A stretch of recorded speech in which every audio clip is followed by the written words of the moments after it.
I lost all feeling in my hands, so I'm still waiting for it to come back. Literally, we would be like, okay, action. And then cut.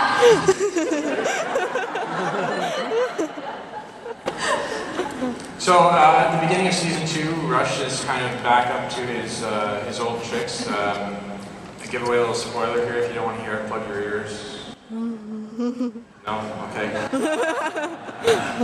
Rush actually discovers the bridge of destiny, but he doesn't tell anybody. He keeps it to himself for a little while. We built a new set for that. Talk about just your first reactions to seeing that set. The bridge, the new bridge set is absolutely fantastic. It's wonderful. It's everything you ever wanted to do as an actor in a science fiction show, if you know what I mean, because it's the bridge, you've got the captain's chair, you've got stuff. I like that too, I'm a bit nerdy too. So it's wonderful to see that, and of course that becomes almost like a character in the rest of the season. The bridge, we're on there a lot then. I feel kind of sorry for the control interface room now, the place where we were for the most of season 1, which there seems to be. He's kind of sitting there going, hey, remember me? I know. But it's a fantastic set to work on, and of course, I think that some of the guys were nominated for an Emmy, were they not, for the design?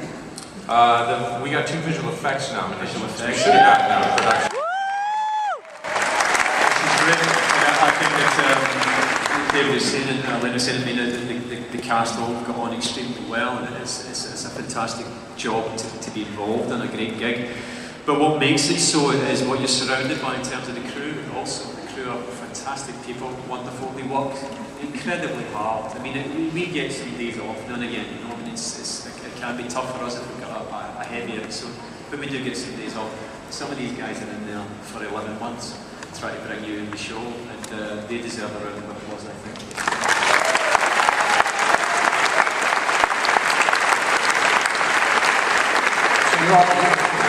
You also, I mean, one of the other things about science fiction is you get to do some things you wouldn't normally get to do. Brad Wright wrote one of his classic mind benders this year, and you got to play opposite yourself. Myself, yeah. Brad wrote a fantastic episode. It's called Twin Destinies. You can probably figure out what it's about by the title. There's 2 of them. Basically, something bad is going to happen. We're heading towards disaster, as usual. And Rush is trying to tell them not to do this. And then, I mean, I still try to get my head around this. I've played it. Basically, Rush comes back from the future. There's been a solar flare. What is this jeopardy that's about to happen has actually happened. Rush comes back and survived this and tells them, you don't want to be on there, you don't want to do that. Of course, the first person he meets when he gets on the ship is himself. So that was nuts, actually doing that in motion capture. Yeah, motion control. So basically you play the scene 3-4 times or something like that. I think it's 3 or 4 times. You do it one side and you do it the other. And then you film it with nothing there at all, which I still don't understand. that one's just to screw with you.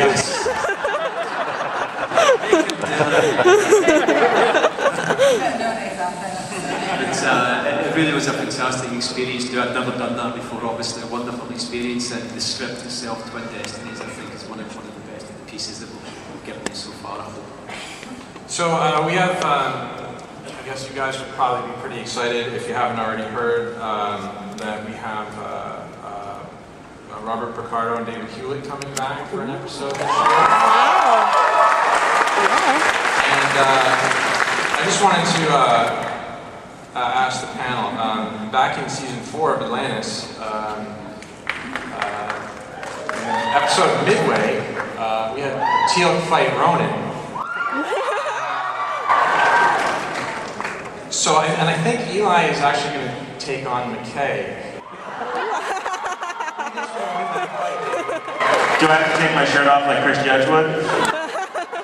No. One person clapped when I talked about taking my shirt off.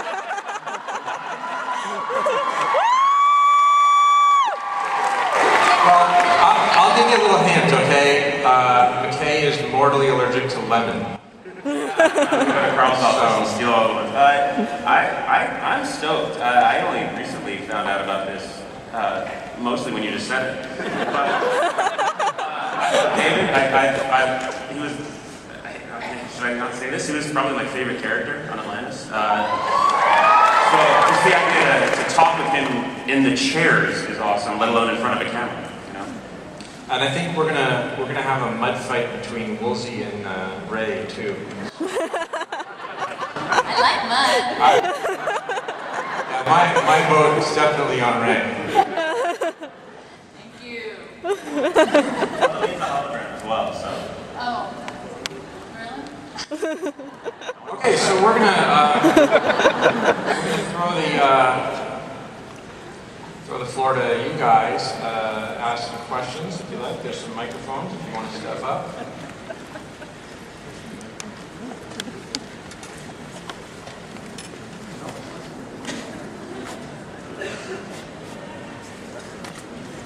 Go ahead. First question.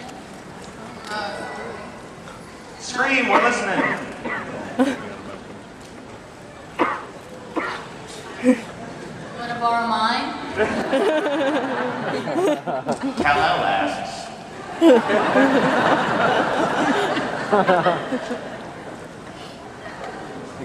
We've got 4 more up here. All right, I'll ask one. Alaina, what's your favorite TJ scene? Oh, from season 1, I have the first half of season 2 is really great for TJ, and but seeing in season 1, it wasn't so much I think a TJ scene. I really love in Time when Eli is having a moment with Chloe, and TJ's. Stop something when I started filming, I'm sorry. And now she's like, yeah.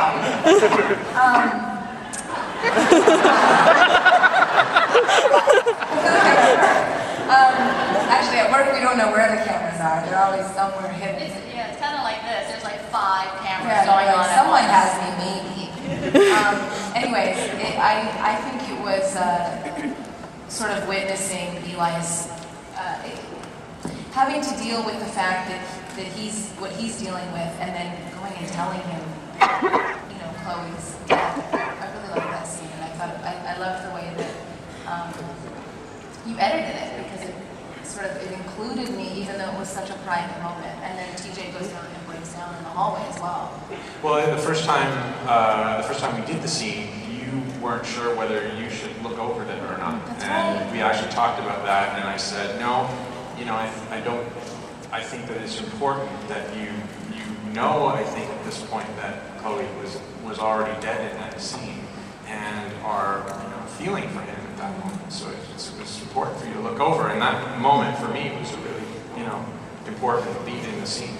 I think that was another one of those moments too, where I wasn't sure if the camera was including me or if I was just supposed to walk in when I was scripted to walk in. And so I love the fact that however that happened, it was great. It was a great direction point, because I think it added a layer to the scene. The shooting style of the show, a lot has been made of it, but one of the benefits,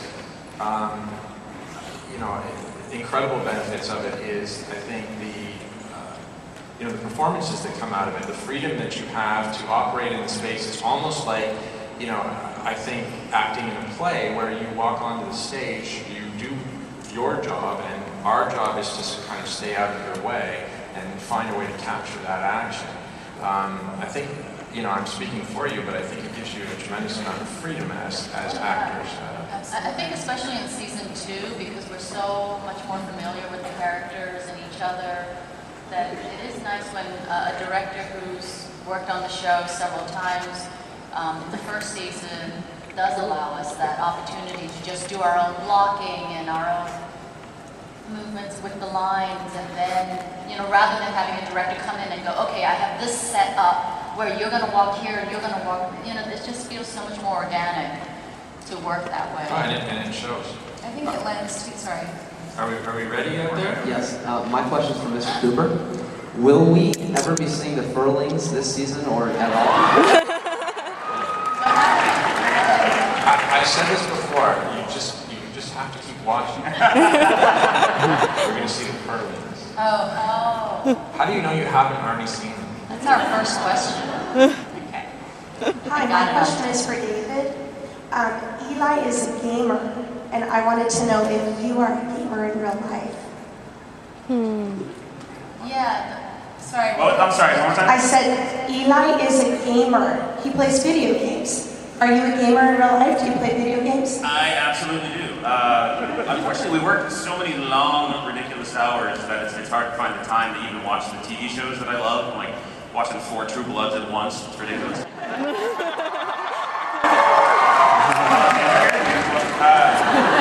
But I do have all the consoles at 360, PS3, Wii, PlayStation 1, Super Nintendo still. I really do. I'm about to jump down there and sit with you guys. This is really my kind of thing. And I'm stoked to see Dragon Age 2 and all the stuff that's here just as much as you guys are. I wish I had more time to play, but I don't want to die.